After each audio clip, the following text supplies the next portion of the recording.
أعوذ بالله من الشيطان الرجيم بسم الله الرحمن الرحيم الرحمن علم القرآن. கண்ணியத்திற்குரிய எல்லாம் வல்ல அல்லாஹ்வின் நல்லடியார்களே, வரலாற்று சுவடுகளில் வழி தவறிய பிரிவுகள் என்ற தலைப்பின் கீழாக கடந்த சில நாட்களாக சில அடிப்படையான கொள்கை சார்ந்த விஷயங்களை நாம் அறிந்து வருகிறோம். அந்த வகையில் நேற்றைய தினம் ஹவாரிஜுகள் உட்பட எல்லா வழிதவறிய பிரிவினர்களும் தவறான முடிவுக்கு செல்வதற்கான காரணமும் தங்களுடைய கொள்கைக்கு தகுந்தாற்போல் ஆதாரங்களை, திருமறை குர்ஆனுடைய வசனங்களை வளைத்து திரித்து மக்களிடத்தில் பிரச்சாரம் செய்வதற்கான காரணமும் குர்ஆனை எப்படி புரிய வேண்டுமோ அந்த அடிப்படைகளை விளங்காதவர்களாக அவர்கள் இருந்ததுதான். குர்ஆனுடைய விளக்கத்தை நாம் எப்படி புரிய வேண்டும், குர்ஆனுடைய வசனங்களை நாம் புரிவதற்கு எந்த விஷயங்களை எல்லாம் கவனிக்க வேண்டும் என்கின்ற அடிப்படை விஷயத்தில் நேற்றைய தினம் சில தகவல்களை நாம் அறிந்தோம். அதில் குர்ஆனுடைய ஒரு வசனத்தை நாம் புரிவதாக இருந்தால் அந்த புரிதல், அந்த விளக்கம் ஏனைய குர்ஆன் வசனங்களுக்கும் ஹதீஸ்களுக்கும் முரண்படாத வகையிலே அந்த புரிதல் இருக்க வேண்டும். குர்ஆன் என்பது ஒரு வசனம் இன்னொரு வசனத்தை தெளிவுபடுத்துகின்ற வகையிலே, ஒரு வசனத்தின் கருத்து இன்னொரு வசனத்தை பலப்படுத்தக்கூடிய வகையிலே தான் அருளப்பட்டிருக்கிறதே தவிர அதில் எந்த முரண்பாடும் கிடையாது. ஒரு வசனத்தை நாம் புரிவதாக இருந்தால் அது இன்னொரு வசனத்துக்கு விளக்கமாக அமைகின்ற வகையில் தான் புரிய வேண்டுமே தவிர அதற்கு மாற்றமாக எதிரான கருத்தை குர்ஆன் வசனத்திலிருந்து விளங்கக்கூடாது என்கின்ற தகவல்களை எல்லாம் நேற்றைய தினம் பார்த்தோம். அதற்கு அடுத்தபடியாக குர்ஆன் வசனங்களை நாம் விளங்குவதாக இருந்தால், புரிவதாக இருந்தால், அந்த புரிதலுக்கு மிக அவசியமான இன்னொரு அடிப்படை என்னன்னா, ஒரு சொல்லுக்கு அல்லது ஒரு வாக்கியத்துக்கு பல பொருள்கள் இருக்கும்னா, பல அர்த்தங்கள் இருக்கும்னா, அதுல முதலாவதாக நாம வழங்க வேண்டிய அர்த்தம் அதனுடைய முதன்மையான அர்த்தம் தான். ஒரு வசனம் இருக்குது, அந்த வசனத்தில் இடம்பெறுகிற ஒரு வார்த்தை இருக்குது, அந்த வார்த்தைக்கு என்ன நேரடி அர்த்தமோ அந்த அர்த்தத்தை தான் முதலாவதாக நாம் கொடுக்க வேண்டும். அதற்கு மார்க்கத்தில் இடம் இல்லை என்றால், நேரடி அர்த்தத்தை வழங்குவதற்கு முகாந்திரம் இல்லை என்றால் தான் வேறு அர்த்தங்களுக்கு நாம செல்லணும். எந்த ஒரு வார்த்தை குர்ஆனிலே நாம் புரிவதாக இருந்தாலும் அந்த புரிதலை நேரடி அர்த்தத்திலிருந்து தான் முதலாவதாக நாம் விளங்க வேண்டும் என்பது நாம அடிப்படையாக கவனிக்க வேண்டிய மற்றொரு விஷயம். குர்ஆனை நாம மற்ற குர்ஆனுடைய வசனங்களை வைத்து புரிய வேண்டும் என்பது குர்ஆனை விளங்குவதற்கு எப்படி ஒரு அடிப்படையோ, அதே போல குர்ஆனை விளங்குவதற்கு இன்னொரு அடிப்படை என்னன்னா, ஒரு வசனத்துக்கு பல பொருட்கள் இருக்கின்ற பொழுது அதனுடைய நேரடி பொருள் என்ன என்பதை வைத்துத்தான் குர்ஆன் வசனங்களை முதலாவதாக புரிய வேண்டும். இதை நாம் என்ன செய்யணும், கவனிக்கணும். இது குர்ஆன்ல மட்டும் இல்லை, நம்முடைய பேச்சு நடையிலையுமே இது இருக்கிறது. பொதுவாக ஒரு வார்த்தை சொல்லப்படுதுன்னா அதனுடைய நேரடி அர்த்தத்தை தான் முதலாவதாக கொடுக்க வேண்டும். அது அந்த நேரடி அர்த்தத்தை வழங்க முடியாத பட்சத்தில் இரண்டாவது அர்த்தத்தை அல்லது இலக்கியமான அர்த்தத்தை நாம் என்ன செய்யணும், கொடுக்கணும். இது என்ன இருக்கிறது, நம்முடைய பேச்சு வழக்கிலேயும் இந்த மொழி நடை என்பது இருக்குது. இப்போ உதாரணத்துக்கு ஒரு காட்டுல நாம நிக்கிறோம், ஒரு இடத்துல ஒரு காட்டுல நிக்கிறோம். ஒரு மனுஷர் சொல்றாரு சிங்கம் வருதுங்கிறார். நம்ம ஒரு காட்டுல நிக்கிறோம், சிங்கம் வருதுங்கிறார். இந்த நேரத்தில் என்ன நினைச்சிடக்கூடாது, அவர் நம்மளை சிங்கம்னு சொல்றாரு, புகழ்றாரு, நம்ம வீரத்தை பராக்கிரமசாலித்தனத்தை மெச்சுறாரு என்று நினைச்சுக்கிட்டு அமைதியா நின்றோம்னா அவ்வளவுதான், முடிஞ்சு போச்சு. அப்ப அந்த இடத்துல ஒரு காட்டுல நிற்கும் பொழுது சிங்கம்னு சொன்னா சிங்கம் வருதுன்னு விளங்கணும். அதே சமயம் இப்ப நாம இங்க உட்கார்ந்து இருக்கிறோம், அங்க இருந்து ஒருத்தர் வராரு, சிங்கம் வந்துட்டாரு அப்படிங்கிறோம். சிங்கம் வந்துட்டாருன்னு சொன்னா சிங்கமே வருதுன்னு அர்த்தம் கிடையாது. அவரை நாம் என்ன பண்றோம், அவருடைய தைரியத்தை வைத்து சிங்கம்னு சொல்றோம்.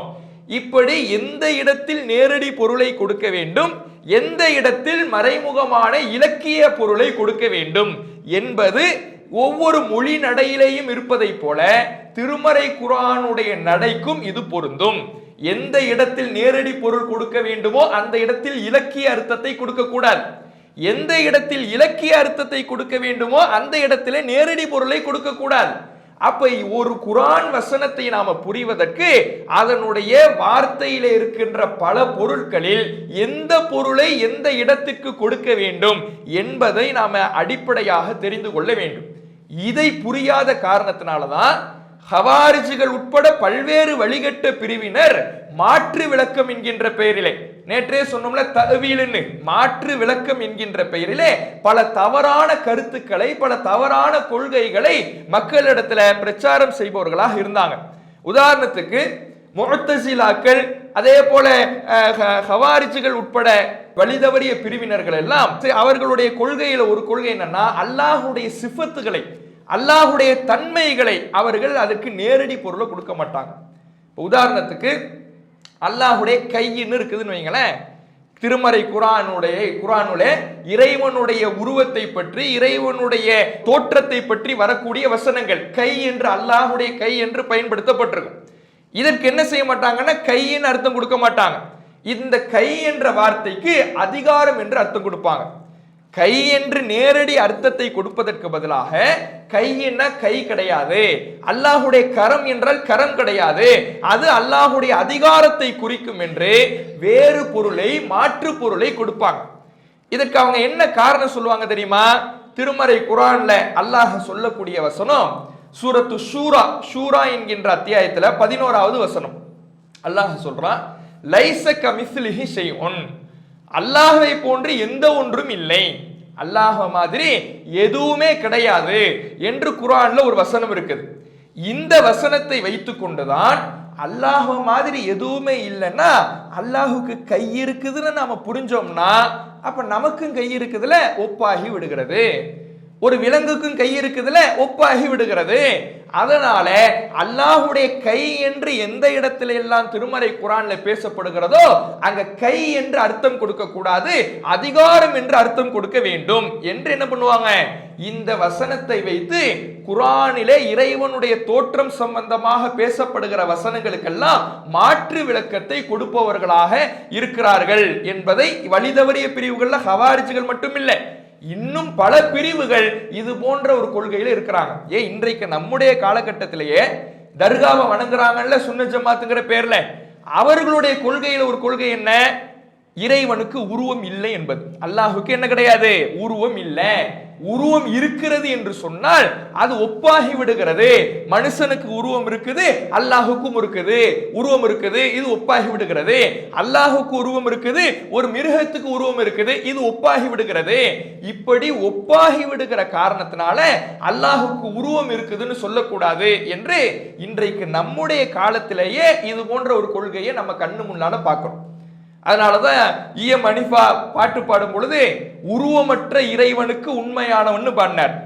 அல்லாஹுக்கு உருவம் இல்லைங்கிற கருத்துல உருவமற்ற இறைவனுக்கு உண்மையானவர் அப்படின்னு என்ன செஞ்சாரு, பாடினார். அப்ப அல்லாஹுக்கு உருவம் இல்லை என்கின்ற கருத்து முஸ்லிம்களிடத்துல இன்றைக்கு எப்படி இருக்கிறதோ அதுபோல அன்றைக்கு பல வழிதவறிய கூட்டங்களிலேயும் இந்த கருத்து ஊடுருவியது. அதற்கு காரணம் குர்ஆனுடைய வசனங்கள்ல அல்லாஹ்வை பற்றி பேசப்படுகின்ற வசனங்களுக்கு நேரடி பொருளை கொடுக்காம மாற்று விளக்கத்தை கொடுத்ததுதான் காரணம். அப்ப இதை எப்படி புரிவது? அல்லாஹ் மாதிரி எதுவும் இல்லை, அல்லாஹுக்கு எந்த ஒப்பும் இல்லை, எந்த நிகரும் இல்லை என்று வருவதினால் அல்லாஹுடைய தோற்றம் சம்பந்தமான வசனங்களுக்கு மாற்று விளக்கம் கொடுக்க வேண்டும் இந்த வழிதவறிய பிரிவுகள் சொல்றாங்களே, இது சரியா என்பதை முதல்ல பார்க்கணும். இந்த வசனத்திலேயே அதற்கான பதில் இருக்கிறது. அல்லாஹ் ரப்பல் ஆலமீன் லைஸ கமிஸ்லிஹி ஷைஉன், அல்லாஹ்வை போல எந்த ஒன்றும் இல்லை என்று சொன்னாலும் அதை தொடர்ந்து அல்லாஹ் சொல்லுகிறான் வஹுவ ஸமீஉல் பஸீர், அவன் கேட்பவன் பார்ப்பவன். அல்லாஹ் கேட்கக்கூடியவனாகவும் இருக்கிறான், பார்க்கக்கூடியவனாகவும் இருக்கிறான். அப்ப கேட்கக்கூடியவனாக அல்லாஹ் இருக்கிறான்னு சொன்னா மனிதனும் கேட்கிறானே அல்லாஹும் கேட்கிறானே ஒப்பாயிடுச்சே. இதே கேள்வி அந்த வசனத்தில் இருக்கிற இன்னொரு பார்ட்டுக்கும் வரும். இன்னொரு பகுதிக்கு வரும்.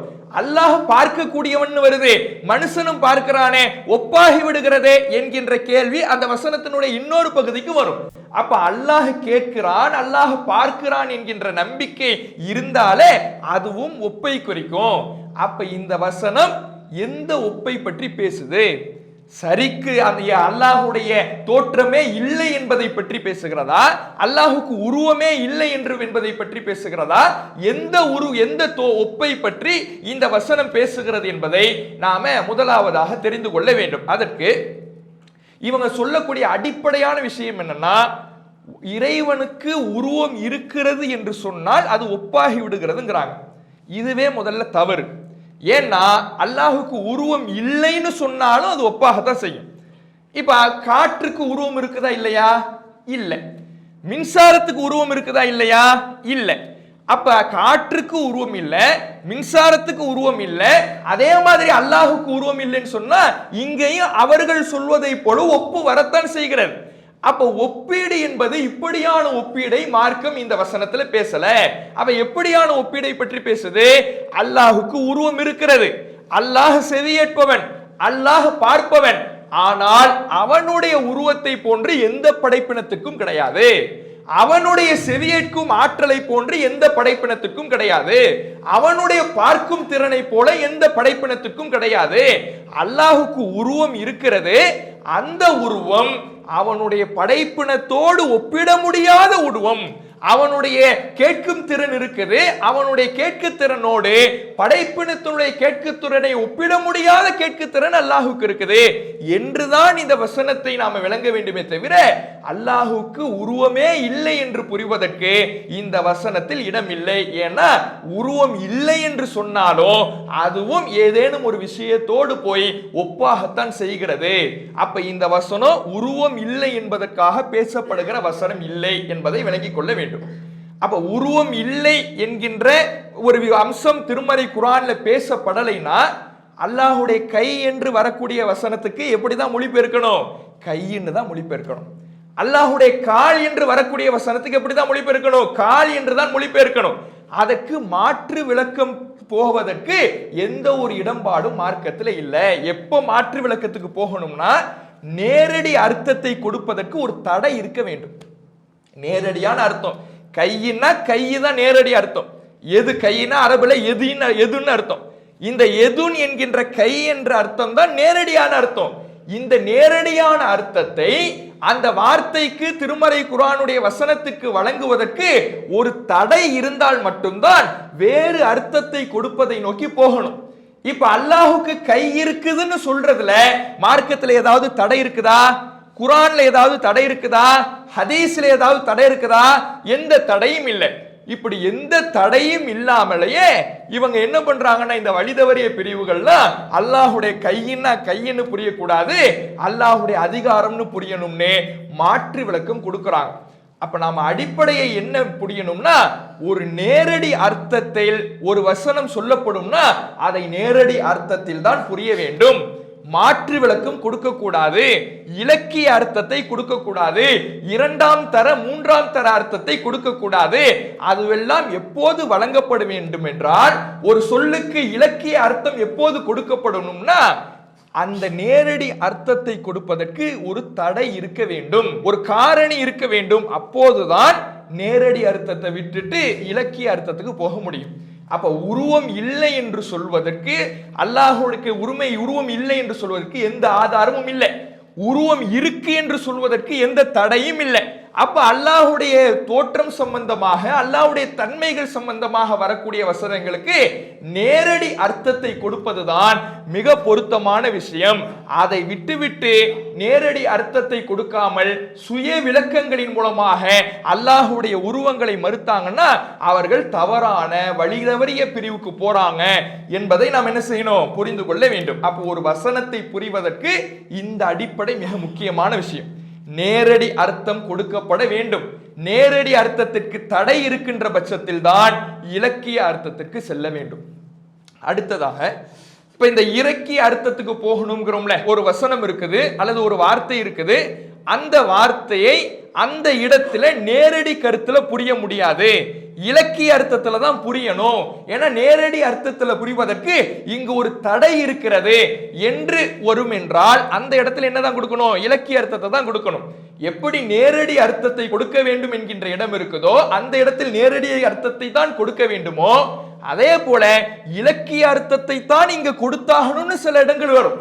சில இடங்கள்ல இந்த இடத்துல நேரடி அர்த்தம் கொடுக்க கூடாது, அப்படி கொடுத்தா மற்ற குர்ஆன் வசனங்களுக்கு முரணாக அமையுது, மற்ற ஹதீஸ்களுக்கு முரணாக அமையுது என்கின்ற ஒரு அம்சம் வரும். அந்த இடத்துல அங்கே இலக்கிய அர்த்தத்தை தான் கொடுக்க வேண்டும். அதற்கு உதாரணமாக திருமறை குர்ஆன்ல இடம்பெறக்கூடிய சூரத்துல் பக்ரா 2வது அத்தியாயம் 187வது வசனம், நோன்பை பற்றி பேசுகின்ற வசனம். அதுல நோன்பினுடைய நேரத்தை பற்றி பேசுகின்ற பொழுது குலு வஷ்ரபு, நீங்கள் உண்ணுங்கள் பருகுங்கள், ஹத்தா யத்தபய்யன லக்குமுல் ஹைத்துல் அபியது மினல் ஹைத்தில் அஸ்வத், கருப்பு கயிறிலிருந்து வெள்ளை கயிறு தெளிவாகின்ற வரை நீங்கள் உண்ணுங்கள் பருகுங்கள். அல்லாஹ் ரப்புல் ஆலமீன் நீங்க எதுவரை உண்ணலாம் பருகலாங்கும் பொழுது கருப்பு கயிறிலிருந்து வெள்ளை கயிறு தெளிவாகின்ற வரை என்று சொல்லுகிறான். இதை ஒரு நபித்தோழர் எப்படி விளங்குறார்னா, அவர் என்ன பண்றாருன்னா 2 கயிறு எடுக்கிறார், ஒரு கருப்பு கயிறு எடுக்கிறார், ஒரு வெள்ளை கயிறு எடுக்கிறார், ரெண்டையும் தன்னுடைய தலைமாட்டில் வச்சுக்கிட்டு படுக்கிறார். படுத்துட்டு அது இந்த 2 கயிறும் ஒன்னோடு ஒன்று பின்னிக்குமா, ஒன்னோடு ஒன்று பிரிந்து வருமா என்று சொல்லி அவர் பார்க்கிறார். நபிகள் நாயகம் ஸல்லல்லாஹு அலைஹி வஸல்லம் அவர்கள்ட்ட இதை சொல்லும் பொழுது அல்லாஹ்வுடைய தூதர் அவர்கள் சொல்றாங்க, இன்னமா தாலிக சவாதுல் லைலி வ பயாதுன் நஹாரி, இந்த இடத்துல சொல்லப்படுகிற கருப்பு வெள்ளை என்பதெல்லாம் இரவும் பகலும் தான். இது வெள்ளை கயிறு கருப்பு கயிறை பத்தி பேசல, உண்மையான கயிறை பத்தி பேசல. இது எதை பத்தி பேசுதுன்னா இரவை பற்றி இலக்கியமாக சொல்லுது, பகலை பற்றி இலக்கியமாக சொல்லுது, இரவு பகலை பற்றி தான் பேசுதே தவிர உண்மையான கயிறை பற்றி பேசல என்று நபிகள் நாயகம் ஸல்லல்லாஹு அலைஹி வஸல்லம் அவங்க சொல்லி காட்டுறாங்க. அப்ப இந்த இடத்துல கயிறு என்று நேரடி பொருள் கொள்ள முடியாது. ஒரு 2 கயிறை தூக்கி வச்சுக்கிட்டு இந்த கயிறு எப்போ பிரிஞ்சு வருதோ வருமோ அப்பதான் நான் நோன்பை முடிப்பேன், நோன்பை துறப்பேன் என்று சொல்ல முடியுமா? அப்படி சொல்வதற்கான வசனம் இதுல இல்ல. இந்த வசனம் என்பது இரவு பகலைத்தான் அல்லாஹ் ரப்புல் ஆலமீன் இலக்கியமாக சொல்றான். அப்ப இலக்கிய பொருள் கொடுக்கக்கூடிய இடத்துல நேரடி பொருளை கொடுத்தா தவறான முடிவுக்கு தான் போய் விடும் என்பதற்கு இந்த செய்தி சான்றாக இருக்குது. இதே மாதிரி திருமறை குர்ஆன்ல இன்னும் சில இடங்கள் இருக்குது, அந்த இடங்களுக்கும் நாம நேரடி அர்த்தத்தை கொடுக்க முடியாது.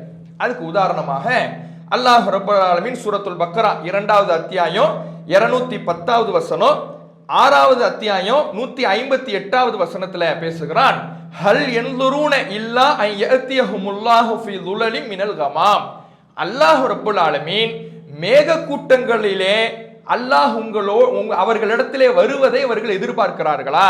மேக கூட்டங்களுக்கு நடுவுல அல்லாஹ் அவர்களிடத்தில் வருவதை அவர்கள் எதிர்பார்க்கிறார்களா என்று அல்லாஹ் கேட்கிறான். இப்ப இந்த வசனத்துல மக்களை தண்டிப்பதற்கு, கெட்டவர்களை தண்டிப்பதற்கு அல்லாஹ் வருவதை அவர்கள் எதிர்பார்க்கிறாங்கன்னா அல்லாஹ் வரணும்னு அவசியம் இருக்குதா? இந்த இடத்துல அல்லாஹ் வருகிறான் என்ற அர்த்தம் தான் வருது. நேரடியாக புரிவதாக இருந்தால் அல்லாஹ் வருவான் என்று வருகிறது. இப்ப அல்லாஹ் வருவான் என்று வருவதை நாம நேரடி பொருள்ல புரிந்து கொண்டால் அல்லாஹ்வுடைய ஆற்றலை பலவீனப்படுத்துகின்ற ஒரு சூழல் வரும்.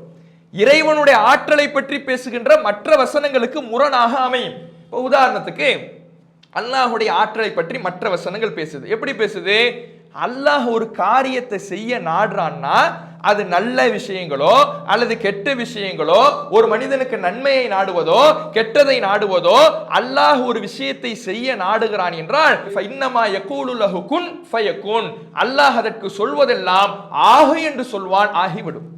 அல்லாஹ்வுடைய ஆற்றல் எப்படின்னா, ஒரு விஷயத்தை அல்லாஹ் செய்ய நாடுகிறான் என்றால் அதற்காக அவன் இறங்கி வரணும்னு அவசியம் இல்லை, அர்ஷிலிருந்து அவன் விலகி வரணும்னு அவசியம் இல்லை, அவன் இருக்கின்ற இடத்தில் இருந்து கொண்டே ஆகு என்று சொல்வான், ஆகிவிடும். அவ்வளவு ஆற்றல் படைத்தவன் அல்லாஹ்.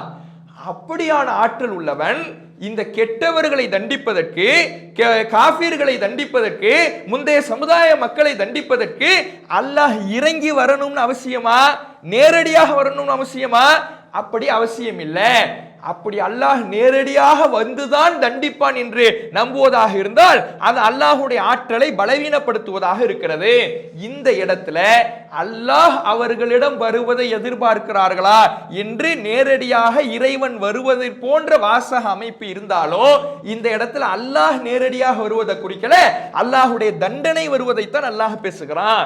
அல்லாஹ்வுடைய தண்டனை சட்டங்கள் அங்கே நடைமுறைப்படுத்தப்படுவதைத்தான், அல்லாஹ் மலக்குமார்களால் அவர்கள் அழிக்கப்படுவதைத்தான் அல்லாஹ் பேசுகிறான். அல்லாஹ்வுடைய கட்டளை வரும், அந்த கட்டளையினால் அவர்கள் அழிக்கப்படுவார்கள். அல்லாஹ் வருவானா அல்லாஹ்வே நேரடியாக வருவாங்கிறது கிடையாது. அல்லாஹ்வுடைய கட்டளை வரும், அல்லாஹ்வுடைய தண்டனை வரும், அதன் மூலமாக அவர்கள் அழிக்கப்படுவார்கள் என்பதாகத்தான் இந்த வசனத்துல புரிந்து கொள்ள வேண்டுமே தவிர இங்க என்ன கொடுத்துடக்கூடாது, நேரடி பொருள் கொடுத்துடக்கூடாது. உருவம் தொடர்பான விஷய வசனங்கள்ல நேரடி பொருளை தான் கொடுத்தாகணும். ஏன், அங்க தடை இல்லை. இலக்கிய பொருளுக்கு போவதற்கு அங்கே ஒரு மற்ற குர்ஆனுடைய வசனங்களோ மற்ற ஹதீஸ்களோ தடையாக வந்து நிக்கல.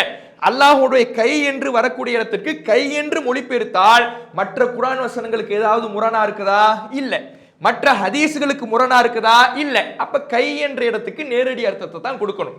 ஆனா இந்த இடத்துல அல்லாஹ் நேரடியாக வருகிறான் என்று சொன்னால் மற்ற குர்ஆன் வசனங்களுடைய விளக்கங்களுக்கு இது எதிராக அமைவதை போல இருக்கிறது, அல்லாஹ்வுடைய ஆற்றலை பலவீனப்படுத்துவதை போல இருக்கிறது. அதனால் இந்த இடத்துல நேரடி பொருளுக்கு பதிலாக இலக்கிய பொருளை கொடுப்பதுதான் சரியாக இருக்கிறது என்பதை நாம் என்ன செய்யணும், புரிய வேண்டும். அப்ப நேரடி பொருளை கொடுக்க வேண்டிய இடத்துல நேரடி பொருளை கொடுக்கணும், இலக்கிய பொருளை கொடுக்க வேண்டிய இடத்துல இலக்கிய பொருளை கொடுக்க வேண்டும். இதை சரியாக புரிந்து கொள்ளாதனாலதான் எப்படி நேரடி பொருள் கொடுக்க வேண்டிய அல்லாஹுடைய உருவம் தொடர்பான வசனங்கள்ல இலக்கிய பொருளை கொடுத்து அல்லாஹுக்கு உருவம் இல்லை என்று மறுத்தார்களோ, அதே போல இன்றைக்கும் அத்வைதம் கொள்கைன்னு நம்ம ஏற்கனவே சொல்லியிருந்தோம். வஹ்தத்துல் உஜூதும்பாங்க அரபு மொழியில. வஹ்தத்துல் உஜூத், அல்லாஹ் எல்லா இடத்துலயும் இருக்கிறான், காணுவதெல்லாம் அல்லாதான், நீயும் அல்லாதான், நானும் அல்லாதான், அல்லாஹ் தூண்ல இருக்கிறான், துரும்புல இருக்கிறான் என்று ஒரு தவறான ஒரு இணை வைப்பான கொள்கையை இன்றைக்கும் என்ன செஞ்சுக்கிட்டு இருக்கிறாங்க, பிரச்சாரம் செஞ்சுக்கிட்டு இருக்கிறாங்க. இலங்கை போன்ற பகுதிகளில் எல்லாம் அந்த கொள்கை இன்னும் அதிகமாக காணப்படுகிறது. அப்ப இதை எப்படி அவங்க நிறுவுவாங்கன்னா, பத்ரு போர்ல நடந்த ஒரு நிகழ்வை வைத்து அவங்க என்ன செய்ய பார்ப்பாங்க, நிறுவ பார்ப்பாங்க. அந்த பத்ரு போர்ல நடந்த நிகழ்வு எப்படி சொல்லப்படுது, அல்லாஹுடைய தூதர் அவர்கள் அந்த கற்களை எதிரிகளை நோக்கி என்ன செய்யறாங்க, எரிகிறாங்க. சின்ன கற்களை எதிரிகளை நோக்கி அல்லாஹுடைய தூதர் அவர்கள் எரிகிறாங்க. இப்ப ஒரு மனிதர் சின்ன கல்லை தூக்கி இப்படி எரிஞ்சாருன்னா என்ன பாதிப்பு ஏற்படும், அதிகபட்சம் அந்த சின்ன கல்லு, ஒரு பொடி கல்லு அவருடைய கண்ணுல சின்ன ஒரு பாதிப்பு ஏற்படுத்தும். ரொம்ப பாதிப்பு ஏற்படுத்துறதாக இருந்தா, ஒரு மனுஷரை நோக்கி நாம சின்ன பொடி கல்ல வீசுறதா இருந்தா அந்த கண்ணுல சின்ன பாதிப்பு ஏற்படுத்தலாம். ஆனா நபிகள் நாயகம் ஸல்லல்லாஹு அலைஹி வஸல்லம் அவர்கள் ஒரு சின்ன பொடி கற்களை எரிகிறாங்க, அது அந்த படையையே தும்சம் செய்கிறது, படையையே காலி பண்ணுது. அப்ப இப்படியான ஒரு காட்சி நடக்கிறது, இப்படியான ஒரு நிகழ்வு நடக்கிறது. அதை பற்றி அல்லாஹ் குர்ஆன்ல சொல்றான். சூரத்துல் அன்ஃபால் 8வது அத்தியாயம் 17வது வசனம். அதுல அல்லாஹ் சொல்றான், வமா ரமைத்த இது ரமைத்த, நபியே நீங்கள் கல்லை எரிந்த நேரத்தில் நீங்கள் எரியவில்லை, வலாக்கின்னல்லாஹ ரமா, என்றாலும் அல்லாஹ் தான் எரிந்தான். நீங்க எரிஞ்சீங்கன்னா நீங்க எரியல, யார் எரிந்தா, அல்லாஹ் எரிந்தான். இந்த வசனம் வந்துடுச்சு. இதை வைச்சுக்கிட்டு இவங்க என்ன சொல்றாங்கன்னா, நல்லடியார்களுடைய உடலில் அல்லாஹ் வாழ்வான். ரசூல்லா எரியும் பொழுது ரசூல்லா எரியல, அல்லாஹ் எரிகிறான்னா ரசூல்லாவுடைய கை அல்லாஹுடைய கையாக செயல்பட்டது. அப்போ நல்லடியார்கள் அல்லாஹ்வின் மறுவடிவமாக செயல்படுவார்கள். இப்னு அரபின்னு சொல்லுவாங்க, ஒரு வழிகெட்ட ஷைத்தான், நான் தான் அல்லாஹ்னு சொன்னவன், நான் தான் அல்லாஹ், என்னுடைய சட்டை பையில் அல்லாஹ் இருக்கிறான், இப்படி வரம்பு மீறிய கருத்துக்களை பேசுனவன், என்னிடத்தில் அல்லாஹ் இருக்கிறான் பேசுனவன்.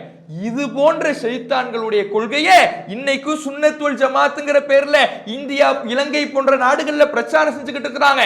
அவங்க வைக்கக்கூடிய முக்கியமான ஆதாரங்கள்ல ஒண்ணு இது. ரசூல்லா எரியக்கூடிய நேரத்துல ரசூல்லா எரியல, அல்லாஹ் எரிஞ்சான்னா ரசூல்லாவுடைய கை அல்லாஹுடைய கையாக செயல்பட்டது என்று இந்த வசனத்தை விளங்குறாங்க.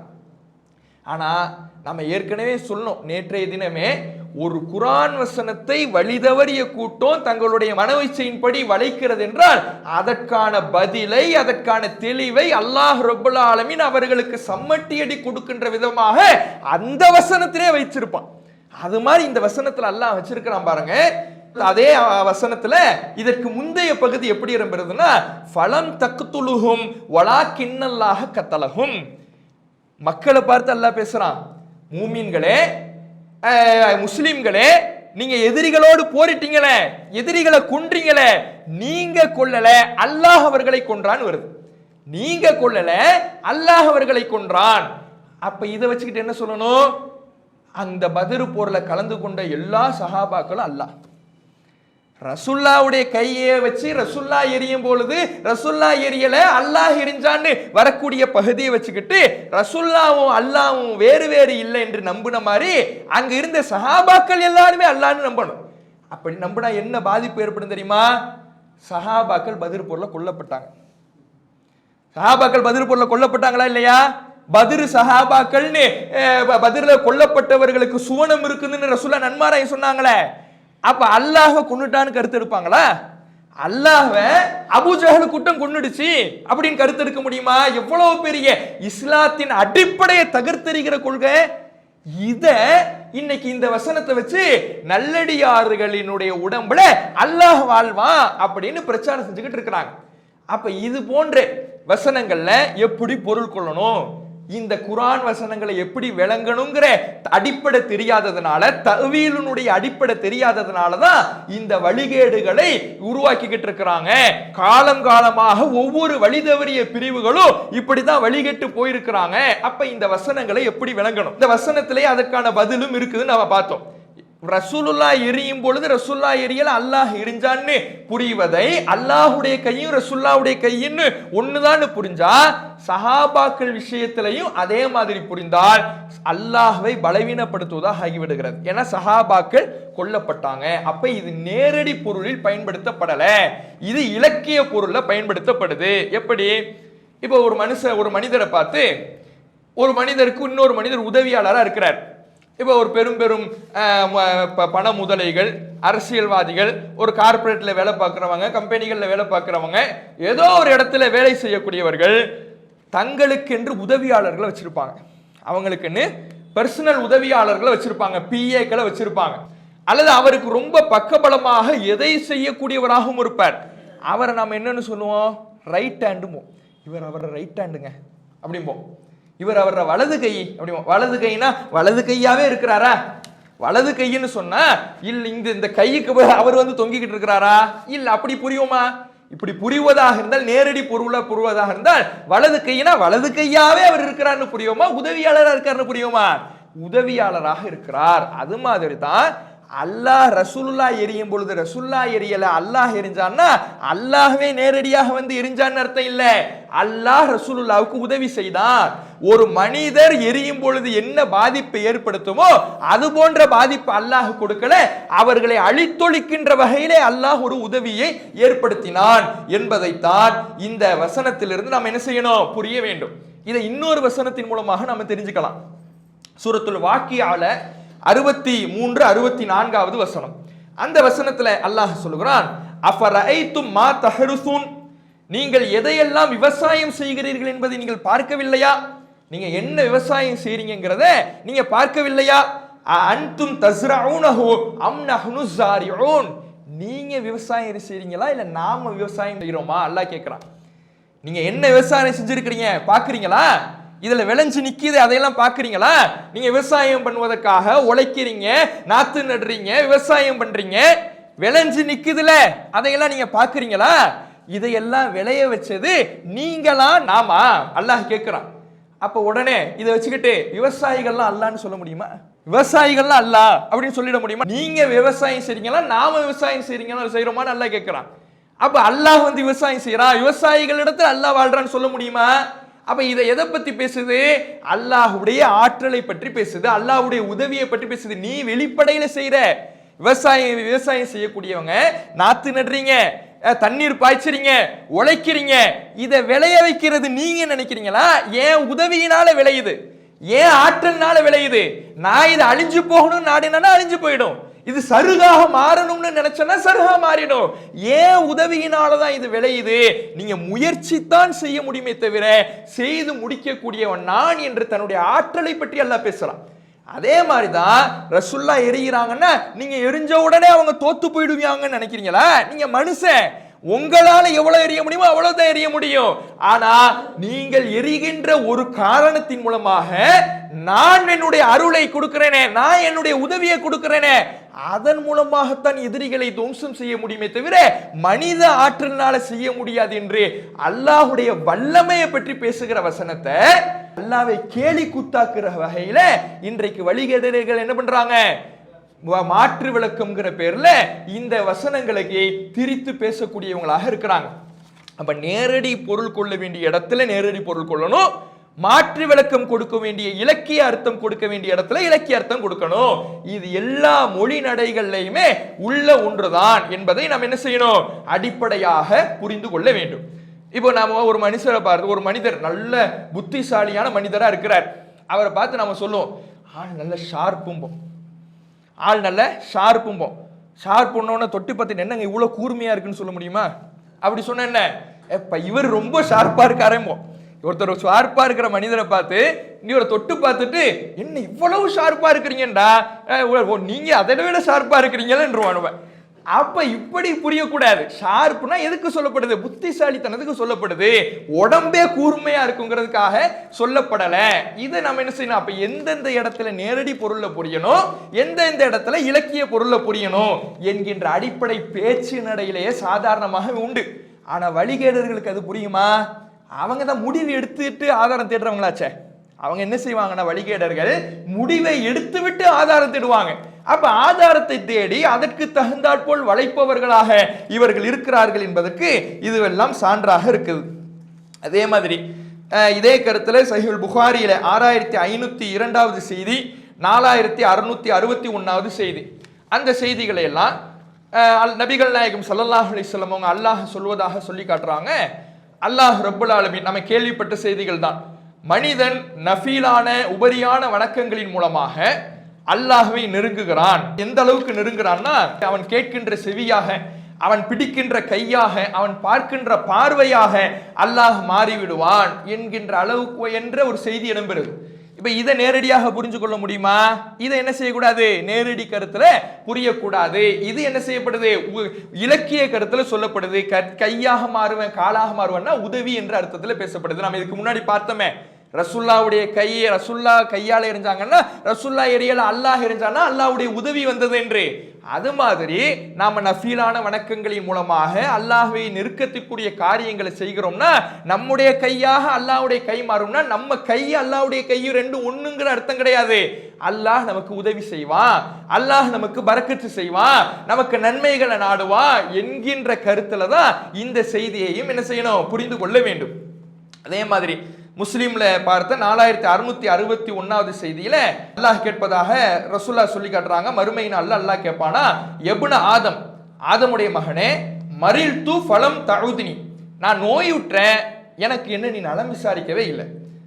நான் நோயாளியா உன்கிட்ட வந்தேன், நீ என்ன செய்யல? நலம் விசாரிக்கல. யா ரப்பி கைஃப அஊதுக வ அன்த ரப்புல் ஆலமீன், நீ அகிலத்தாரின் ரட்சனாக இருக்கும் பொழுது நான் உன்னை எப்படி நலம் விசாரிக்கிறதுன்னு மனுஷன் கேட்பானா. அப்ப இந்த இடத்துல அல்லாஹ் ரப்புல் ஆலமீன் யாரை பத்தி சொல்றான்? நான் நோய் உற்றேன், அதை ஏன் நீ விசாரிக்கலங்க பொழுது ஒரு மனுஷர் உன்கிட்ட நோயாளியா வந்தாரா, அவருக்கு நீ உதவி செய்யலையா, அவருக்கு நீ நலம் நாடலையா என்று அல்லாஹ் கேட்கிறான்னா, அப்ப நோயாளி எல்லாம் அல்லாஹ்னு புரியுமா? நோயாளி எல்லாம் அல்லாஹ்னு புரியுமா? ஒருத்தர் உணவு தேடி வராரு, யாசகம் கேட்டு மனிதர் வராரு, அவருக்கு நீ ஏன் உணவளிக்கல, அது வந்தது நான் தாங்கிறான் அல்லாஹ். அப்ப யாசகம் கேட்டு வரவங்க எல்லாம் அல்லாஹ்னு புரியுமா? அப்ப இதுக்கு என்ன பண்ண மாட்டோம்? அந்த அர்த்தம் கொடுக்க மாட்டோம். இதுல என்ன செய்யறது? இலக்கிய அர்த்தம். அவர்களுக்கு உதவி செய்திருந்தால், அவர்களுக்கு நலம் நாடி இருந்தால், அவர்களை நலம் விசாரித்திருந்தால் அதன் மூலமாக அல்லாஹ்வுடைய கூலியை நாம் பெற்றிருப்போம். என்று இதை எப்படி புரிகிறோமோ அதே மாதிரி தான் நஃபீலான வணக்கங்களின் மூலமாக அல்லாஹ்வை நெருங்குகின்ற பொழுது நம்முடைய கையாக அல்லாஹ் மாறுவானா, நம்ம கையும் அல்லாஹ் கையும் ஒண்ணுன்னு விளங்கக்கூடாது. நமக்கு உதவியாக அல்லாஹ் மாறுவான், நம்முடைய உதவியை அல்லாஹ் அதிகப்படுத்துவான் என்கின்ற கருத்தை தான் இது தருகிறது. அப்போ ஒரு குர்ஆன் வசனத்தை நாம விளங்குவதற்கான இரண்டாவது அடிப்படை, ஒரு நேரடி அர்த்தம் எங்கே கொடுக்க வேண்டுமோ அங்கே நேரடி அர்த்தத்தை கொடுக்க வேண்டும், இலக்கிய அர்த்தத்தை எங்கே கொடுக்க வேண்டுமோ அங்கே இலக்கிய அர்த்தத்தை கொடுக்க வேண்டும். இதை எது முடிவு செய்யும்னா, நேரடி அர்த்தத்தை கொடுக்கிறத எது முடிவு செய்யும், இலக்கிய அர்த்தத்தை கொடுக்கிறத எது முடிவு செய்யும்னா மற்ற குர்ஆன் வசனங்கள் தான் முடிவு செய்யும், மற்ற ஹதீஸ்கள் தான் முடிவு செய்யும். மற்ற குர்ஆன் வசனங்கள் நேரடி அர்த்தம் கொடுப்பதற்கு தடையாக வந்து நிற்கும்னா அங்க இலக்கிய அர்த்தத்தை கொடுக்கணும். இலக்கிய அர்த்தத்தை கொடுப்பதற்கு மற்ற குர்ஆன் வசனங்கள் தடையாக வந்து நிற்கும்னா அங்க நேரடி அர்த்தத்தை தான் கொடுக்கணும். அப்ப நேரடி அர்த்தத்தை கொடுக்கிறதா இலக்கிய அர்த்தத்தை கொடுக்கிறதா என்பதை குர்ஆன் ஹதீஸ் தான் முடிவு செய்யும் என்பதை இந்த அடிப்படைகளிலிருந்தும் இந்த ஆதாரங்களிலிருந்தும் நாம் என்ன செய்யலாம், விளங்கி கொள்ளலாம். அப்ப அடுத்த அடிப்படை, குர்ஆனை நாம விளங்குவதற்கு தெரிந்து கொள்ள வேண்டிய அடுத்த அடிப்படை, மாற்று விளக்கம் கொண்டு குர்ஆனை தவறாக புரிந்து வழி தவறிய பிரிவுகள்ல தவறான கொள்கைகள்ல நாம விழுந்து விடக் கூடாதுன்னா குர்ஆனை சரியாக புரிந்து கொள்வதற்கு நாம் தெரிந்து கொள்ள வேண்டிய அடுத்த அடிப்படை நாசிஹ் மன்சூஹ். நாசிஹ் மன்சூஹும்பாங்க. அப்படின்னா என்ன, பழைய சட்டம் மாற்றப்பட்ட புதிய சட்டம். நாசிஹ்னா புதிய சட்டம், மன்சூஹ்னா மாற்றப்பட்ட பழைய சட்டம். இப்ப இந்த நாசிஹ்னா என்ன, மன்சூஹ்னா என்ன, இந்த சட்டம் மாறுபடுதல்னா என்ன என்பதையும் நாம் என்ன செய்யணும், தெரிந்து கொள்ள வேண்டும். அல்லாஹ் ரப்பல் ஆலமீன் குர்ஆன்ல சொல்லும் பொழுது நாம எந்த வசனத்தை மாற்றினாலும் அல்லது உங்களுக்கு மறக்கடிக்க செய்தாலும் யஅதி பி கைரின் மின்ஹா, அதைவிட நஅதி பி கைரின் மின்ஹா, அதைவிட சிறந்ததை நாம் கொண்டு வருவோம் என்று அல்லாஹ் சொல்றான். நாம எந்த வசனத்தை மாற்றினாலும், ஒரு வசனத்தினுடைய கருத்தை உங்களுக்கு மாற்றி கொடுத்தாலும், ஒரு காலத்தில் ஒரு கருத்தை கொடுத்து அடுத்து பிறகு வேறொரு சட்டத்தை உங்களுக்கு மாற்றி கொடுத்தோம்னா அந்த மாற்றி கொடுக்கப்பட்ட சட்டம் உங்களுக்கு நன்மையாக வரும். புதிய சட்டம் இருக்குதே அது அல்லாஹ்விடமிருந்து உங்களுக்கு கிடைச்ச அருள் என்பதை அல்லாஹ் ரப்பல் ஆலமீன் குர்ஆன்ல சொல்லி காட்டுறான். நபிகள் நாயகம் ஸல்லல்லாஹு அலைஹி வஸல்லம் காலத்துல ஒரு அல்லாஹ்வுடைய தூதர் அவர்களுக்கு ஒரு வசனம் அருளப்படுது. என்ன வசனம், அதாவது உங்களுடைய உள்ளங்களில் இருப்பதற்கும் விசாரணை இருக்குதுன்னு ஒரு வசனம். சூரத்துல் பக்கராவுல கடைசி 3 வசனங்கள் இருக்குதுல்ல, அதுல 284வது வசனம். அந்த வசனத்துல அல்லாஹ் ரப்பல் ஆலமீன் உங்களுடைய உள்ளங்களில் இருப்பதற்கும் விசாரணை இருக்குதுங்கிறான். சஹாபாக்களுக்கு ஒரு பதட்டமா போச்சு. சரி, நம்ம செய்யக்கூடாதுன்னா சரி செய்யாம இருந்துடலாம், மனசை எப்படி கட்டுப்படுத்த முடியும், மனசுல நினைக்கிறதெல்லாம் வெளியே வந்தா என்ன ஆகும் யோசிச்சு பாருங்க. நம்ம மனசுல நினைக்கிறதெல்லாம் வெளியே கேக்குதுன்னு வைங்களேன், ஒரு பய உயிரோட இருக்க முடியாது, எல்லாம் வெட்டி குத்திக்கிட்டு என்ன பண்ணுவோம், சாவோம். சில பேர் நம்ம முன்னாடி நிப்பாங்க, ஆனா நம்ம சிந்தனை அவரை பத்தி வேற எங்கெங்கே போய்கிட்டு இருக்கும். அதெல்லாம் வெளியே கேட்டுச்சுன்னு வைங்க, அவ்வளவுதான், முடிஞ்சு போச்சு. அப்போ இது மாதிரி ஒரு சட்டம் வருது, நீங்க உள்ளத்துல என்னெல்லாம் நினைக்கிறீங்களோ அதுக்கு அல்லாஹ் இடத்துல விசாரணை இருக்குது. சஹாபாக்களுக்கு ஒரே கஷ்டமா போச்சு. அல்லாஹ்வுடைய தூதரே, இன்னா நுத்தி கூறி ஹாதா, இதுக்கு நாங்கள் சக்தி பெறவே மாட்டோம். தொலை சொன்னீங்க தொழுதும், சக்காத்து கொடுக்க சொன்னீங்க சக்காத்து கொடுத்தோம், மார்க்கத்தினுடைய கடமைகளை எல்லாம் நமக்கு சொல்லி கொடுத்தீங்க, எல்லாத்துக்கும் கட்டுப்பட்டுட்டோம், ஆனா இது எங்களுடைய சக்திக்குட்பட்டது இல்லைங்கிறாங்க. அப்ப நபிகள் நாயகம் ஸல்லல்லாஹு அலைஹி வஸல்லம் சொல்றாங்க, யூத கிறிஸ்தவர்கள் சொல்வதை போல நீங்க சொல்ல நாடுறீங்களா, அவங்க தான் சமயனா வாசைனா, கேட்டுட்டோம் மாறு செய்தோன்னு மாறு செய்வாங்க. அல்லாஹ்விடத்திலிருந்து ஒரு சட்டம் அவங்களுக்கு கொடுக்கப்பட்டா அதை காது கொடுத்து கேட்டுடுவாங்க, ஆனா சிகளால செய்ய முடியாதுன்னு மாறு செய்வாங்க. அது மாதிரி நீங்க செய்ய முடிவு செய்றீங்களா? அல்லாஹ்வுடைய தூதர் அவர்கள் கேட்டுட்டு நீங்க உங்களுடைய நாவினால் அல்லாஹுக்கு நாங்க கட்டுப்பட்டோம், அல்லாஹ்வுடைய தூதருக்கு கட்டுப்பட்டோம்னு சொல்லிக்கிட்டே இருங்கன்னு அல்லாஹ்வுடைய தூதர் அவர்கள் சொன்ன உடனே அந்த செகண்ட்ல சொல்ல ஆரம்பிச்சவங்க தான் நாங்க அல்லாஹுக்கு கட்டுப்பட்டோம், அல்லாஹ்வுடைய தூதருக்கு கட்டுப்பட்டோம், இப்படியே சொல்லிக்கிட்டே இருக்கிறாங்க. சொல்லிக்கிட்டே இருக்கும்போது என்ன ஆகுது, வேறு நினைப்பு மனசுக்கு வரவே இல்லை. அந்த வார்த்தைகளுக்கு நாவும் கட்டுப்பட்டுடுச்சு, உள்ளமும் பழகிடுச்சு. அதை தாண்டி வேறு எந்த சிந்தனையும் வரல. உள்ளத்துல நினைக்கிறதுக்கு விசாரணைங்கும் பொழுது உள்ளத்தையே தங்க கண்ட்ரோலுக்கு கொண்டு வந்து, உள்ளத்தையே தங்க கட்டுப்பாடுக்கு கொண்டு வந்து, வேறு சிந்தனைக்கு இடமளிக்காம நபித்தோழர்கள் முழுவதுமாக கட்டுப்பட்டு மாறின உடனே அல்லாஹ் ரப்பல் ஆலமீன் அடுத்து ஒரு வசனத்தை அருளி அந்த சட்டத்தை மாற்றுகிறான். லா யுகல்லிஃபுல்லாஹு நஃப்ஸன் இல்லா உஸாஹா. எந்த ஆத்மாவையும் சக்திக்கு மீறி அல்லாஹ் சிரமப்படுத்த மாட்டான், சக்திக்கு மீறி சோதிக்க மாட்டான். இங்க கஷ்டம், உங்களுக்கு உள்ளத்தை கட்டுப்படுத்துறது கஷ்டம். ஆனா சொன்ன உடனே சஹாபாக்கள் கட்டுப்பட்டு நின்றாங்கல்ல, அதற்கு பரிசாக அல்லாஹ் என்ன கொடுக்குறான்னா, இந்த சட்டம் இனிமே கிடையாது, உள்ளத்துல நினைக்கிறதுக்கு விசாரணை இல்ல, உள்ளத்துல நினைக்கிறதுக்கு தண்டனை இல்ல, நீங்க கவலைப்பட வேண்டாம் என்று அல்லாஹ் மாற்றி அமைக்கிறான். அப்ப ஒரு வசனம், ஒரு சட்டம் கொடுக்கப்பட்டு அல்லாஹ் தன்னுடைய அருளை நிரூபிப்பதற்காக கூட அதைவிட இலகுவான சட்டத்தை கொடுத்து தன்னுடைய அருளை அல்லாஹ் பொழிவான். சட்டத்தை அல்லாஹ் மாற்றி அமைக்கிறான்னு அல்லாஹ்வுக்கு சட்டம் தெரியாம மாற்றி அமைக்கல. முன்னாடி ஒரு சட்டம் சொல்றான், பின்னாடி ஒரு சட்டம் சொல்றான். ஏன் அல்லாஹ் மாற்றி மாற்றி சொல்லுகிறான்? ஏன்னா இறை மறுப்பாளர்கள்லாம் இதை வச்சு விமர்சிப்பாங்க. அல்லாஹ் முதல்ல உங்க கடவுள் முதல்ல ஒரு சட்டம் சொல்றாரு, ரெண்டாவது ஒரு சட்டம் சொல்றாரு, அல்லாஹுக்கு தெரியாதா? இதை முதல்ல சொல்லியிருக்க வேண்டியதானே இப்படிம்பாங்க. அல்லாஹுக்கு தெரியும், எல்லா காலத்தையும் அறிந்தவன் அல்லாஹ். ஆனா மனுஷன் உணரணும்ல, அல்லாஹுடைய அருளை தெரிஞ்சுக்கணும்ல, அல்லாஹ் எவ்வளவு விசாலமானவன் புரிஞ்சுக்கணும்ல. அப்ப அல்லாஹ் முதல்ல ஒரு சட்டத்தை கொடுப்பான், அதுல தன்னுடைய அருளை, தன்னுடைய கருணையை மனுஷனுக்கு உணர்த்துவதற்காக அதை விட இலகுவானதை அடுத்து கொடுத்து அதுல இருந்து உன்னை எப்படி காப்பாத்தின பாத்தியான்னு தன்னுடைய அருளை அல்லாஹ் நிரூபிப்பான். இப்படியான மாற்றப்படுகின்ற சட்டங்களும் என்ன செய்யுது இருக்குது. அப்ப இதை நாம் என்ன செய்யணும், புரிந்து கொள்ள வேண்டும். அப்ப மாற்றப்பட்ட பழைய சட்டம் எது, புதிய சட்டம் எது என்பதை நாம முதல்ல குர்ஆனை விளங்குவதற்கு தெரிந்து கொள்ள வேண்டும். இல்லைன்னு வைங்களேன், நாம முரண்பாடு கற்பிச்சிடுவோம். எது பழைய சட்டம் எது புதிய சட்டம்னு குர்ஆன்ல நமக்கு தெரியலன்னு வைங்க, எது முந்தி அருளப்பட்டது எது பிந்தி அருளப்பட்டதுன்னு தெரியலன்னு வைங்களேன், குர்ஆன்ல முரண்பாட்டை கற்பிச்சிடுவோம். ஏன்னா அது இல்லங்குது இது இருக்குதுங்குது, பழைய சட்டம் இல்லங்குது இது இருக்குதுங்கிறதேன்னு சொல்லி குர்ஆன்ல நாம முரண்பாட்டை கற்பித்து விடுவோம். அப்ப எது பழைய சட்டம் எது புதிய சட்டம்ங்கிறத நாம தெரியணும்.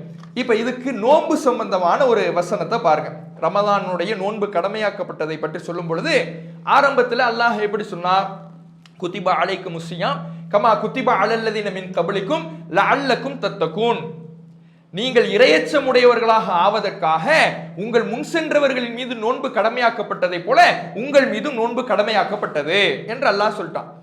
ஆனா அந்த நோன்பு எந்த நிலையில கடமையாக இருந்துச்சு தெரியுமா? ஆரம்பத்துல வஅலல்லதீன யுதீகுனஹு, அந்த நோன்புக்கு யார் சக்தி பெற்றும், நோன்புக்கு தாக்கத்தெல்லாம் இருக்கு, உடம்புல நல்ல திடகாத்திரமான நிலைமையெல்லாம் இருக்குது, அப்படி இருந்தும் நோன்பு பிடிக்க விரும்பல ஒருத்தர், நோன்பு பிடிக்க உடம்புல தாக்கத்து இருக்கு, நோய் இல்ல, பயணத்துல இல்ல, நல்ல திடகாத்திரமா இருக்கிறாரு, நோன்பு பிடிக்க முடியுங்கிற நிலைமையில தான் இருக்கிறாரு.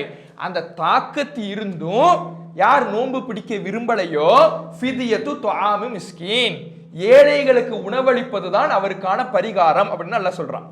நோன்பு கடமையாக்கப்பட்டாலும் எந்த நிலைமையில கடமையாக்கப்பட்டுச்சு, நீங்க விரும்புனா பிடிச்சுக்கலாம், நோன்பு பிடிக்க விரும்பலையா பரிகாரத்தை கொடுத்துங்க, தாக்கத்து இருந்தாலும் பரிகாரத்தை கொடுத்துங்க என்ற ஒரு சட்டம் தான் ஆரம்பத்தில் இருக்குது. ஆனா இந்த சட்டம் பின்னாடி மாற்றப்படுது. எப்படி மாற்றப்படுது? அல்லாஹ்வுடைய தூதர் அவர்கள் சொல்லி காட்டுறாங்க, மன் அராத இஃப்திர வ இஃப்ததி ஹத்தா நஸலத்தில் ஆயத்து பஅதஹா, இதற்கு பின்னால் இதற்கு அடுத்து வசனம் அருளப்படுகிற இந்த சட்டம் மாற்றப்பட்டு விட்டது. அதுக்கு பின்னால் உள்ள சட்டம் என்ன, வசனம் என்னன்னா, மன் ஷஹீத மின்கும் ஷஹர ஃபல்யசும்ஹு, உங்களில் யாரு ரமதான் மாதத்தை அடைகிறாரோ அவர் நோன்பு நோற்று தான் ஆகணும். ஃபிதியாலாம் கிடையாது.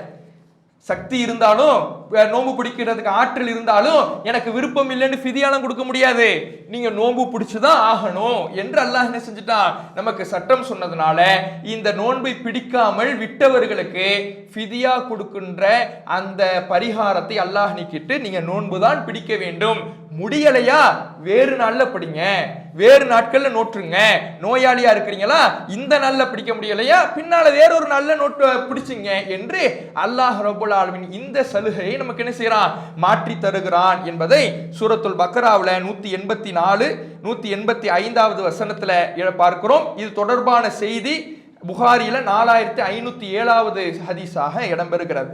அப்ப முந்தைய சட்டம் என்ன பிந்தைய சட்டம் என்னன்னு நாம தெரிஞ்சுக்கணும். எது பழைய சட்டம் எது புதிய சட்டம், எந்த சட்டம் மாற்றப்பட்டுடுச்சு, இதை தெரிஞ்சாதான் முரண்பாடு இல்லாம மார்க்கத்தை புரிய முடியும், முரண்பாடு இல்லாம நம்ம மார்க்கத்தை விளங்க முடியும். இது தெரியலன்னு வைங்களேன், சட்டத்தை போட்டு குழப்பிக்குவோம். எது எப்படி இந்த சட்டத்தை விளங்குறதுன்னு தெரியாது. என்ன அது இல்லங்குது இது இருக்குதுங்குது, இதை எப்படி புரிகிறது? நாம் முரண்பாடு கற்பிச்சிடுவோம். அப்ப நம்முடைய அறியாமையினால் அல்லாஹுடைய வேத வசனங்களை மோத விடக்கூடாது. அதுக்கு நம்ம எப்படி புரியணும்? சரியான விளக்கத்தை எப்படி அறிய முடியும்? எது பழைய சட்டம், எது புதிய சட்டம்ங்கிறத நாம இந்த நாசிக் மன்சூக் என்பதை விவரமாக அதுக்கு நம்ம ஹதீஸ்கள்லயே ரசூலுல்லாவே என்ன பண்ணியிருக்கிறாங்க, இது எப்படியான சட்டங்கள் என்பதை நமக்கு சொல்லி தந்திருக்கிறாங்க. எந்தெந்த சட்டம் எப்போ மாற்றப்பட்டு இருக்குதுங்கிறத அல்லாஹுடைய தூதர் அவர்களுடைய ஆதாரபூர்வமான ஹதீஸ்களில் இருந்தே நாம தெரிந்து கொள்ளலாம். இது மிக முக்கியமான ஒரு அம்சம். அடுத்ததாக குர்ஆனை நாம சரியான முறையிலே புரிவதற்கு இன்னொரு அடிப்படை என்னன்னா மஃஹூம் முஹாலஃபா அப்படிம்பாங்க. மஃஹூம் முஹாலஃபா, அது என்ன மஃஹூம் முஹாலஃபானா? எதிர்கருத்து எடுப்பது. ஒரு வசனம் இருக்குதுன்னா அதில் நேரடியாக புரிந்து விளங்குகிற கருத்தும் இருக்கும், அதை ஆப்போசிட்டா யோசித்து புரிந்து விளங்குகிற கருத்தும் இருக்கும். அதை நேர் எதிராக அப்படியே ஆப்போசிட்டா விளங்கி புரிந்து விளங்குகிற சட்டமும் இருக்கும். இதற்கு தான் மஃஹூம் முஹாலஃபான்னு சொல்லுவாங்க. இப்படியான இந்த மஃஹூம் முஹாலஃபா என்பதை சில இடங்கள்ல சில சட்டங்கள்ல நாம எடுக்கலாம், சில சட்டங்கள்ல எடுக்க முடியாது. அது எப்படின்னா, உதாரணத்துக்கு பார்ப்போமே, சூரத்துல் இஸ்ரா 17வது அத்தியாயம் 31வது வசனம். அல்லாஹ் இதுல சொல்றான், வலா தக்துலு அவுலாதக்கும் ஹஷியத்த இம்லாக், நீங்கள் வறுமைக்கு பசிக்கு பயந்து உங்க பிள்ளைங்களை கொல்லாதீங்க. பசிக்கு பயந்து உங்க குழந்தைகளை நீங்க கொல்லாதீங்க. இது அல்லாஹ் சொல்லுகிற நேரடி வசனம். இதை எதிர்கருத்து எடுக்கிறேன்னு, அப்ப பசிக்கு பயப்படலைன்னா பிள்ளைங்களை கொண்டுக்கலாம், இப்படி எடுக்க முடியுமா? பசிக்கு பயந்து உங்க பிள்ளைங்களை கொல்லாதீங்கன்னா அப்ப பசிக்கு நான் பயப்படல, வறுமைக்கு அஞ்சல, வேறு காரணத்துக்காக என் பிள்ளைய நான் கொலை செஞ்சிடலாம். இப்ப இன்னைக்கு கூட சில செய்திகளை பார்க்கிறோம்ல, என் புள்ள கருப்பா பிறந்துருச்சுன்னு ஒருத்தன் கொண்டு இருக்கிறான். எவ்வளவு பெரிய மோசமானவனு பாருங்க. அப்ப இப்படி சட்டம் எடுக்க முடியுமா? பசிக்கு பயந்து உங்க பிள்ளைங்களை கொல்லாதீங்கன்னா அப்ப மத்த காரணத்துக்காக பிள்ளைங்களை கொண்டிருக்கலான்னு சட்டம் எடுக்க முடியுமா? அப்படி இதுல எடுக்கக்கூடாது. இதுல எதிர்கருத்து எடுக்கக்கூடாது. ஏன் எதிர்கருத்து எடுக்கக்கூடாது? இதுல அல்லாஹ் பசிக்கு பயந்துங்கிற காரணத்தை வைத்து தடை செய்யல, கொலைங்கிற அந்த காரியத்தையே தடை செஞ்சிருக்கிறான். அந்த தன்மை, பசி என்கின்ற ஒரு தன்மைக்காக இந்த காரியம் தடை செய்யப்படல. கொலை என்கின்ற பிள்ளைகளை கொலை செய்தல் என்கின்ற காரியமே ஹராம், அது செய்யவே கூடாது. அப்படி தடை செய்யவே, அப்படியான ஒரு காரியத்தை நீங்க செய்யவே கூடாது. பசிங்கிறது ஏன் அல்லாஹ் சொல்றான்? அன்றைய காலகட்டத்துல அதனால தான் பிள்ளைங்கள் அதிகமா கொன்றாங்க, வறுமைக்கு பயந்து. பிள்ளைங்க ஏன்னா அன்றைக்கு அவ்வளவு வறுமைகள் இருந்துச்சு, சாப்பாட்டுக்கு கஷ்டம் இருந்துச்சு, தன்னுடைய உணவுக்கே கஷ்டப்படுற சூழல் இருந்துச்சு. அதனால பசிக்கும் வறுமைக்கும் பயந்து அவங்க அன்றைக்கு கொண்டுகிட்டு இருந்தாங்க. அது அப்படி கூட நீங்க செய்யக்கூடாது. பசி இருந்துச்சுன்னா உனக்கு நீயா உணவளிக்கிற, நான் உணவளிக்கிறேன், நான் ரிசுக்கு வழங்குறேன், நீ ஏன் கொள்ளுற?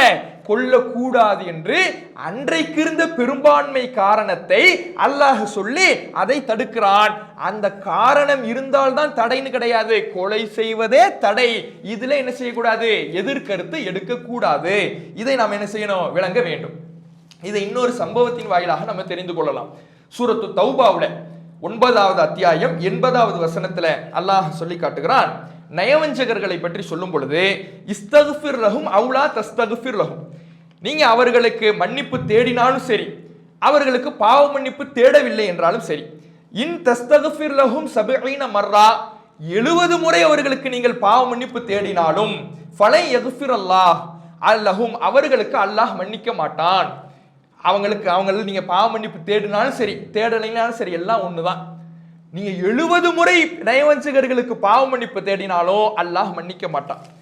நபிகள் நாயகம் ஸல்லல்லாஹு அலைஹி வஸல்லம் அவர்கள்ட்ட அப்துல்லாஹ் இப்னு உபை, அந்த நயவஞ்சகர்களுடைய தலைவன், அவன் இறந்த பிறகு அவருடைய மகனார் ரசூலுல்லாஹ்ட்ட நீங்க தான் தொலை வைக்கணும் அப்படின்னு அழைக்கிறார். நபிகள் நாயகம் ஸல்லல்லாஹு அலைஹி வஸல்லம் அவங்க போறாங்க. போகும் பொழுது அப்ப உமர் ரலியல்லாஹு அவர்கள் ரசூலுல்லாஹ்வுடைய ஃபஹத பி சௌபி ரசூலில்லாஹ், ரசூலுல்லாஹ்வுடைய ஆடையை பிடிச்சு இழுத்து, அல்லாஹ்வுடைய தூதரே, நீங்களா அவனுக்கு தொலை வைக்க போறீங்க? வகத் நஹாக ரப்புக அன் நுஸல்லி அலைஹி, அவை நயவஞ்சகர்களின் மீது நீங்கள் அருள் வேண்டுவதை, பாவ மன்னிப்பு தேடுவதை அல்லாஹ் உங்களுக்கு தடை செய்திருக்கிறானே, நீங்க ஏன் அவனுக்கு தொலை வைக்க போறீங்க?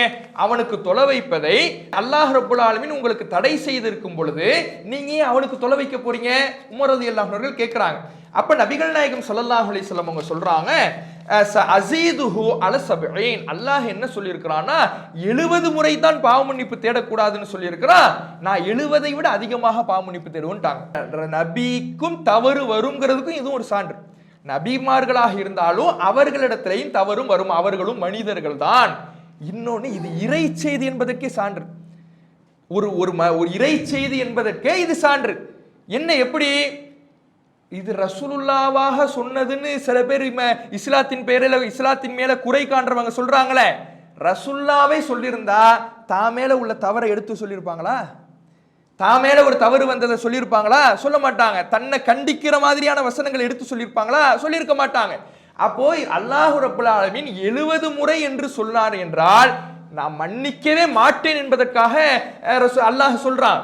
ஆனா ரசூலுல்லாஹ் எப்படி புரிஞ்சுக்கிட்டாங்கன்னா 70 முறை பாவ மன்னிப்பு தேடினால் அல்லாஹ் மன்னிக்க மாட்டான், அதை விட அதிகமாக தேடினால் மன்னிப்பான் என்று அல்லாஹுடைய தூதரவர்கள் சொல்லி விளங்கிக்கிட்டாங்க. அதற்கு பிறகு அல்லாஹ் ரப்புல் ஆலமீன் அல்லாஹுடைய தூதரவர்களை கண்டிக்கின்றான். வலா துஸல்லி அஹதின் மின்ஹும் மாத அபதா, அவர்களிலிருந்து யார் மரணித்தாலும் ஒருபோதும் அவர்களுக்கு நீங்க தொலை வைக்காதீங்க என்று நபிகள் நாயகம் ஸல்லல்லாஹு அலைஹி வஸல்லம் அவர்களுக்கு மறுகட்டளை போட்டு அல்லாஹுடைய தூதரவர்களை அல்லாஹ் கண்டிக்கக்கூடிய வசனத்தை பார்க்கிறோம். அப்போ இந்த எதிர்கருத்து எடுப்பது என்பது ஒரு சில இடங்களில் தான் பொருந்துமே தவிர மார்க்கத்தினுடைய மற்ற ஆதாரங்களுக்கு முரணாக எதிர்கருத்து என்பது எடுக்கக்கூடாது. குழந்தைகளை பசிக்கு அஞ்சு கொள்ளாதீங்கன்னா, பசிக்கு பயப்படலைன்னா நான் கொண்டிருக்குவேன் என்று சட்டம் எடுக்கக்கூடாது. மற்ற ஆதாரங்களுக்கு முரணாக, மற்ற குர்ஆன் வசனங்களுக்கு முரணாக, மற்ற ஹதீஸ்களுக்கு முரணாக ஒரு வசனத்துக்கு எதிர்கருத்து என்பது எடுக்கக்கூடாது என்பதை நாம் என்ன செய்யணும், புரிந்து கொள்ள வேண்டும். எப்படி எடுக்கலாம்? மற்ற குர்ஆன் வசனத்தினுடைய தடை இல்லை, எதிர்கருத்து எடுக்கிறோம். மற்ற குர்ஆன் வசனங்கள் தடை செய்யல, மற்ற குர்ஆன் வசனங்கள் அனுமதிக்குது, மற்ற ஹதீஸ்கள் அனுமதி கொடுக்குது என்றால் அப்போது எதிர்கருத்து எடுத்துக்கொள்ளலாம். அதுக்கு என்ன உதாரணம்? இப்ப உதாரணத்துக்கு திருமறை குர்ஆனிலே 49வது அத்தியாயம் 6வது வசனத்துல அல்லாஹ் சொல்லி காட்டுகிறான், யா அய்யுஹல்லதீன ஆமனு, ஈமான் கொண்ட மக்களே, இன் ஜாஅக்கும் ஃபாசிகுன் பிநபைன், ஒரு பாவி உங்களிடத்திலே ஒரு செய்தியை கொண்டு வந்தால் ஃபதபையனு, நீங்கள் தெளிவுபடுத்திக் கொள்ளுங்கள். ஹதீஸ் கலையில மிக முக்கியமான அடிப்படையான வசனம் இது. ஹதீஸ் கலை இருக்குதுல, ஒரு ஹதீஸை சஹீஹ் லஈஃப்னு பிரிப்பதற்கான ஒரு கலை இருக்குதே, அதுல அடிப்படையான வசனம் என்னன்னா இந்த வசனம். ஒரு பாவி உங்களிடத்தில் ஒரு செய்தியை கொண்டு வந்தால் நீங்கள் தெளிவுபடுத்திக் கொள்ளுங்கள். அப்ப பாவி ஒரு பலவீனமானவர், ஒரு நீதம் இல்லாதவர், ஒரு ஹதீஸ் என்கின்ற பேரில் ஒரு செய்தியை கொண்டு வந்தார்னா அந்த செய்தி ஏற்றுக்கொள்ள கூடாது. அதே சமயம் பாவி இல்லாம ஒருத்தர் கொண்டு வந்தார்னா, நம்பகமானவர் கொண்டு வந்தார்னா, பாவி கொண்டு வந்தார்னா ஏற்றுக்கொள்ள கூடாது. நம்பகமானவர் கொண்டு வந்தார்னா ஏற்றுக்கொள்ளலாம். அப்ப நம்பகமானவர்களுடைய ஹதீஸ்கள் ஏற்றுக்கொள்ளப்படும், செய்திகள் ஏற்றுக்கொள்ளப்படும் என்று மாற்று விளக்கம் கொடுக்கும் பொழுது இது அனுமதிக்கப்பட்ட மாற்று விளக்கமா இருக்குது. எதிர்கருத்து புரியும் பொழுது இது மற்ற குர்ஆன் வசனம் அனுமதிக்கின்ற எதிர்கருத்தாக இருக்குது. அப்ப மஃஹூம் முகாலஃபா என்கின்ற எதிர்கருத்து எடுத்தல் என்பது மற்ற குர்ஆன் வசனங்களுக்கு முரணாக அமையும் என்றால் அப்படியான எதிர்கருத்து எடுக்கக்கூடாது. மற்ற குர்ஆன் வசனங்களும் ஹதீஸ்களும் அனுமதிக்கின்ற எதிர்கருத்தாக இருக்கும் என்றால் அதை நாம் என்ன செய்யலாம், எடுத்துக்கொள்ளலாம். அதே மாதிரி திருமறை குர்ஆன்ல பெற்றோரை பற்றி அல்லாஹ் பேசுகின்ற பொழுது ஃபலா தகுல்லஹுமா உஃபின், அவ்விருவரையும் பார்த்து நீங்க சீன்னு கூட சொல்லாதீங்க அப்படின்னு அல்லாஹ் சொல்றான். சீன்னு சொல்லாதீங்க, நம்ம தான் கூடன்னு நம்ம சொல்றோம், தமிழ் நடைக்காக கூடன்னு சொல்றோம். ஃபலா தகுல்லஹுமா உஃபின், அவர்களை நோக்கி உஃப் என்று கூட சொல்லாதீர்கள், சீ என்று கூட சொல்லாதீர்கள் என்று அல்லாஹ் சொல்லி காட்டுகிறான். அப்ப இதுல இருந்து நம்ம எப்படி எதிர்கருத்து எடுக்கிறது? சீன்னு சொல்லாம வெற்றெல்லாம் அடிச்சுக்கலாம் அப்படின்னு சொல்ல முடியுமா? அப்படி எதிர்கருத்து எடுக்க முடியாது. எப்படி எதிர்கருத்து எடுக்கலாம்னா, சீனே சொல்லக்கூடாதுன்னா, சீனே சொல்லக்கூடாதுன்னா அடிக்கிறது கூடுமா? இப்போ ஒருத்தர் கேள்வி வருது உங்கள்கிட்ட, பெற்றோரை அடிக்கலாமா, பெற்றோரை கடுமையாக கெட்ட வார்த்தைகளால் திட்டலாமா அப்படின்னு கேள்வி வருது. அதுக்கு எப்படி பதில் சொல்றது? சீனே அல்லாஹ் சொல்ல வேணான்ட்டான். அப்ப சீ என்றே சொல்லக்கூடாது என்றால் அடிப்பது எப்படி கூடும்? இது எதிர்கருத்து. சீனே சொல்லக்கூடாதுன்னா அடிப்பது எப்படி சரியாக இருக்கும்? திட்டுவது எப்படி சரியாக இருக்கோ, அப்ப எதிர்கருத்து என்பது மார்க்கம் எப்படி அனுமதிக்கிறதோ அப்படி எடுத்தால் அது அனுமதிக்கப்பட்ட எதிர்கருத்து. மற்ற குர்ஆன் வசனங்களுக்கும் ஹதீஸ்களுக்கும் முரணாக அமைகின்ற வகையில எதிர்கருத்து எடுத்தோம் என்றால் அது மார்க்கத்தில் தவறான முடிவுகளுக்கு வழிவகுத்து விடும் என்பதை நாம் என்ன செய்யலாம், இந்த அடிப்படைகளில் இருந்து புரிந்து கொள்ளலாம். அப்ப தஅவீல், குர்ஆனுக்கு மாற்று விளக்கம் என்கின்ற பெயரிலே பல வழிதவறிய பிரிவினர், ஹவாரிஜிகள், முஅத்தஸிலாக்கள் உட்பட, இன்றைக்கு சமகாலத்தில் நாம தர்காவை வணங்கக்கூடியவர்கள் உட்பட அவர்களும் என்ன செய்யறாங்க, மாற்று விளக்கம் என்கின்ற பெயரிலே தவறான முடிவுகளுக்கு, கொள்கைகளுக்கு போறாங்க. அதற்கு காரணம் குர்ஆனை எப்படி அணுக வேண்டும், குர்ஆனை எப்படி புரிய வேண்டும் என்கின்ற அடிப்படைகளை கவனிக்காததனாலதான்.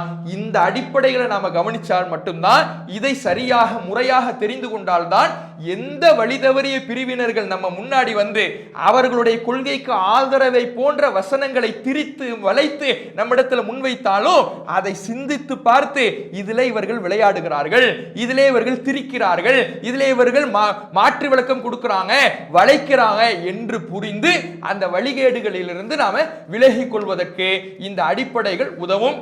அதே போல ஹதீஸ்கள் விஷயத்துல, இப்ப குர்ஆன் விஷயத்துல ஹவாரிஜிகள் எப்படி நடந்தாங்கன்னு பார்த்தோம். இன்ஷா அல்லாஹ் நாளைய தினம் ஹதீஸ்கள் விஷயத்துல ஹவாரிஜிகளுடைய கொள்கை எப்படி இருந்தது என்பது தொடர்பாக இன்ஷா அல்லாஹ் நாளைய தினம் பார்த்து அது தொடர்பாக மார்க்கம் நமக்கு வழிகாட்டுகின்ற வழிகாட்டல்களையும் அறிந்து கொள்வோம். அஸ்ஸலாமு அலைக்கும் வரஹ்மத்துல்லாஹி வபரகாத்துஹு.